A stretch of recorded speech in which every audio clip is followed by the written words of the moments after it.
কাছে বিশেষ অনুরোধ, আপনারা তাড়াহুড়া করবেন না, আপনারা আস্তে আস্তে মেলা পরিদর্শন করুন।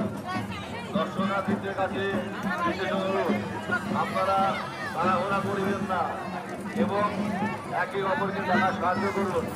আপনারা আস্তে আস্তে দেখুন।